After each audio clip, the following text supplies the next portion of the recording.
ရေဒီ emoji ရဲ့သူတွေကတော့တထေးဖြစ်ပြီး diamond တထေးဖြစ်ပြီးတကယ်ဒီဟာကြီးကကျွန်တော်တို့ global server ကိုရောက်လာမယ်ဆိုရင်ဒီ emoji တဲ့သူတွေကတော့ကျွန်တော်တို့တကယ်တထေးဖြစ်ပြီးဗျာတိလား diamond 2289ဆိုတာနည်းတဲ့ပမာဏမှမဟုတ်တာကျွန်တော် Fasa ရဲ့ epic skin ကလည်းပြန်လာတော့မယ်ဗျာဒီ epic skin ကဘယ်ချိန်ပြန်လာမလဲဆိုတော့အတိအကျပြောလို့မရသေးဘူးဒီလာတဲ့ဒါမှမဟုတ်ကျွန်တော်နောက်လာထဲမှာလာနိုင်တယ်အဲ့လို guys ကျွန်တော်နာမည်ကတော့ချောင်းရံပဲဖြစ်ပါတယ်ကျွန်တော်ချောင်းရံဆိုတော့ကျွန်တော်ရဲ့နာမည်အရင်တော့မဟုတ်ဘူးဒါပေမဲ့ကျွန်တော်ဒီ enemy စကားလေးကိုသဘောကျလို့ဗျာချောင်းရံလို့1 link လို့အဲ့လိုစကားလေးတွေသဘောကျလို့ကျွန်တော်အဲ့နာမည်လေးထားတာပါ okay ကျွန်တော်ဗီဒီယိုလေးမစတင်ခင်ကျွန်တော်ပြောစရာတခုရှိတယ်ကျွန်တော်ရဲ့ channel လေးကအခုဆိုရင်188 subscriber ရှိသွားပြီသူများကြီးလို့တော့မများသေးဘူးဗျာဒါပေမဲ့စူးစမ်းနေတဲ့အချိန်မို့လို့ဒီလောက်လေးတက်တာကိုကျွန်တော်ဝမ်းသာနေဗျာကျွန်တော်ဒီဗီဒီယိုလေးဗျာဒီ link color ဖောက်တဲ့ဗီဒီယိုလေးဆိုရင်ကျွန်တော်တို့ link color skin လာပြီကွာ link color view 3k နဲ့ကျွန်တော် like လဲ200ကျော်ရလိုက်တယ်ဗျာကျွန်တော် comment လေးလဲကျွန်တော်အားပေးမယ်ဆိုတဲ့ fan လေးနည်းနည်းပဲတွေးလိုက်တယ်ဗျာနောက်ပြီးတော့ကျွန်တော်အဲ့ဗီဒီယိုနဲ့ subscriber လေးလဲနည်းနည်းတက်လာရပေါ့ဗျာ okay ကျွန်တော်ရဲ့ channel မှာဆိုရင်ကျွန်တော်စလုပ်တာဘယ်လောက်မှမကြာသေးဘူးဗီဒီယိုအနေနဲ့ဆို12ပုတ်ပဲရှိသေးတယ်ဒီအောက်ဆုံးကဗီဒီယိုဆိုရင်ကျွန်တော်ဒီ intro လေးကျွန်တော်6လုပ်ကြည့်တာပေါ့ဗျာ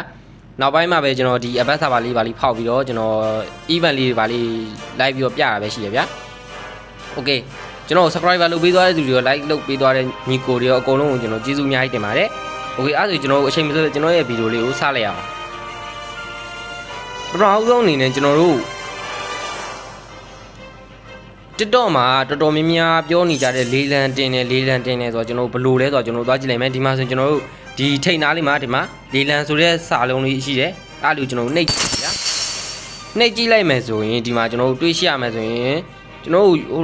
event ဒီမှာဖောက်ထားတဲ့ skin တွေကတော့ကျွန်တော်ရောင်းလို့ရမှာမဟုတ်ဘူးကျွန်တော်ရှားပါစကင်အနေနဲ့ကျွန်တော်တို့ရဖို့မလွယ်တဲ့ပုံလေးတွေပဲကျွန်တော်တို့ဒီမှာတွေ့ရှိရသေးတယ်ကျွန်တော်ဒီမှာတချို့တွေပြောရဆိုလေလာရဲ့ blue splatter skin ရှိတဲ့သူတွေဆိုလဲတချို့တွေပြန်ရောင်းတယ်လို့ပြောရဲဒါပေမဲ့ကျွန်တော်ထင်တယ်လို့ဆိုရင်တော့အဲ့လို skin ရှိတဲ့သူတွေကြတော့သူတို့အကောင့်မှာထားခြင်းတဲ့အတွက်ကြောင့်မလို့ရောင်းခြင်းတဲ့သူကတော့ရောင်းမယ်ဒါပေမဲ့တုံလူကတော့မရောင်းတော့ဘူးဗျဘာလို့လဲဆိုတော့လေလာ blue splatter က skin ကတော်တော်လေးကိုရှားပါပြီးတော့လူကြိုက်များတယ်ဘာလို့လူကြိုက်များလဲဆိုတော့သူ skin ကိုရဖို့မလွယ်လို့ဗျဘလို့မို့ skin effect တွေလန်ထွက်နေရတော့မဟုတ်ဘူးဗျ okayနောက်ပြီးတော့ကျွန်တော်ပြောချင်တာဒီ emo လေးဗျာဒီ emo လေးရှိရတဲ့သူဆိုရင်တော်တော်လေးကိုချမ်းသာပြီလို့ပြောလို့ရတယ်ကျွန်တော်ချိုးလိုက်အောင်ဗျာဒီ emo လေးကို diamond 2289လုံးနဲ့ဗျာ diamond အနေနဲ့တော်တော်များတဲ့ပမာဏလို့ပြောလို့ရတယ်ဒါပေမဲ့ဝယ်တဲ့သူကလည်းရှင်းအောင်ပါဗျာဒီ emo လေးကိုဝယ်တဲ့သူကလည်းရှင်းအောင်ပါဝယ်တဲ့သူမရှိရင်တော့ကိုရောင်းလဲအလကားပဲဗျာဘောစီတွေဝယ်ကြပါဗျာတည်ရမလားကျွန်တော်ရဲ့ original ဟိုစား global account မှာဆိုရင်ဒီ emo လေးကျွန်တော်3ခုတောင်ရပြီးတော့ဗျာနောက်ဆုံးတစ်ခုပဲကျွန်တော်ဒီ emo လေးတွေအကုန်လုံးရပြီးတော့ပြီနောက်ပြီးတော့ကျွန်တော်ဒီမှာတွေ့ရှိရသလောက်ဆိုရင်ဒီရဲ့ကြောက်တုံးလေးကိုလည်းကျွန်တော် diamond 420နဲ့ဝယ်လို့ရတယ်ကျွန်တော်ဒီမှာဆိုရင် Fasa ရဲ့ရောင်းချက်စကင်လာတာကျွန်တော်တွားကြည့်လိုက်မယ်ဒီလားစကင်အော် Natalia sorry Natalia ရဲ့စကင်ကိုလည်းကျွန်တော်ဒီမှာ diamond 628ဒီစကင်လည်းရဖို့မလွယ်လို့နဲ့ဒီပဲဗျနောက်ပြီးတော့ဒီမှာဆိုရင်မျိုးရှိရဗျာ emo လေးတွေရောဘာတွေရောဒီမှာဆိုရင်တော်တော်လေးစုံနေဗျာဒီမှာကိုလည်းရောင်းလို့ရတယ်နော် brother တို့ကိုကဒီဟာတွေကိုဝယ်မှမဟုတ်ဘူးဗျာဒီနေရာဆိုတာကျွန်တော်တို့ဝယ်တဲ့နေရာဗျာဒါတွေဆိုတာကျွန်တော်တို့ဝယ်ရင်ဒီဘေးနာလေးကကျွန်တော်တို့ဒီ short ပုံစံမျိုးလေးကိုနှိပ်လိုက်အားဆိုရင်ကျွန်တော်တို့ဝယ်တဲ့ဟာကျွန်တော်တို့ရောင်းမယ်ဆိုရင်ဒီမှာအောက်ဆုံးမှာရောင်းမိနဲ့အရောင်းဝယ်ဆိုတာရှိရရောင်းမိဆိုတဲ့ဟာကိုနှိပ်လိုက်ဒီမှာဆိုကျွန်တော်ကရောင်းစရာမရှိတော့ဘူးဗျာဒီမှာကျွန်တော်အရင်တစ်ခါရောင်းတော့ကျွန်တော်ရောင်းထားတဲ့ဟာတစ်ခုရှိတယ်ကျွန်တော်ဒီနားမှာကိုးစီမှာဗျာရောင်းစရာ item ရှိတယ်ဆိုဒီနားမှာ item တွေပေါ်နေလိမ့်မယ်ဗျာအခုကကျွန်တော်ကရောင်းစရာမရှိတော့ဘူးဗျာကျွန်တော်ရောင်းထားတဲ့ဟာတစ်ခုပဲရှိတယ်ဒီဥစ္စာလေးဗျာဒီဟာလေးကိုကျွန်တော် diamond 85လုံးနဲ့ကျွန်တော်ကကြတော့ဟိုအပြက်ရောင်းတာမဟုတ်ဗျာဒီဥစ္စာကိုအပြက်လေးရောင်းလို့ရတယ်ဒါပေမဲ့ကျွန်တော်ကအပြက်မရောင်းမနဲ့လေးလံတင်ရောင်းထားတဲ့ကျွန်တော်ရောင်းကြည့်ရပါဗျာဒီအပတ်စာပါမှာရောင်းလို့ရလားဆိုတာကျွန်တော်စမ်းကြည့်တာ diamond 89လုံးနဲ့158လုံးကြားဗျာကျွန်တော်တို့အများနည်းနည်းများများပေးတဲ့သူကဝယ်သွားဗျာအဲ့ဒါလေးကျွန်တော်ဒီ emo လေးကျွန်တော်ရောင်းထားတယ် brother တို့စီမှာဒီရဲ့ emo လေးတွေကျွန်တော်တို့ဒီပေါင်းလေးဒီ skin တွေရှိမယ်ဆိုရင်အဲ့ဒါတွေကျွန်တော်ရောင်းလို့ရတယ်ဗျာရောင်းပြီးတော့ကျွန်တော်ဝယ်သူရှိတယ်ဆိုရင်သူတို့ကဝယ်သွားမယ် diamond ပေးပြီးတော့အဲ့ဆိုရင်ကိုယ့်ကောက်တဲ့ diamond ရောက်လာမယ်ဘာမှမခက်ဘူးဗျာ okay အဲ့ဒါတော့ဒီလောက်ပဲဘာမှတိတ်မခက်ဘူးနောက်ပြီးတော့ကျွန်တော်တို့ Fasa ရဲ့ epic skin တွားကြည့်မယ် Faza ရဲ့ EBIT skin မှာဆိုရင်ကျွန်တော်တို့ skill effect တွေတော့ကြည့်လို့မရဘူးဒါပေမဲ့သူ့ရဲ့ skin ပုံစံကိုကြည့်ရတာဆိုရင်ရေထဲမှာဗျာကျွန်တော်တို့ဘယ်လိုတိုင်မျိုးလဲဆိုတော့ကတိတာလိုမျိုးဗျာရေထဲမှာနည်းနည်းရေရဲ့ effect လေးနည်းနည်းပါမယ်လို့ကျွန်တော်ထင်တယ်ဗျာ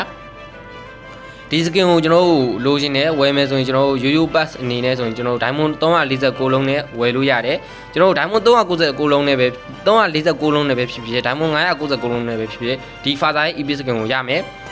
349လုံးနဲ့ဝယ်မယ်ဆိုရင်ကျွန်တော်တို့ဒီအပေါ်တန်းလေးပဲရမယ်ဗျာကျွန်တော်တို့ daily login ဝင်ပြီးတော့ဒီအပေါ်ဟာတွေအကုန်လုံးရမယ်ဗျာ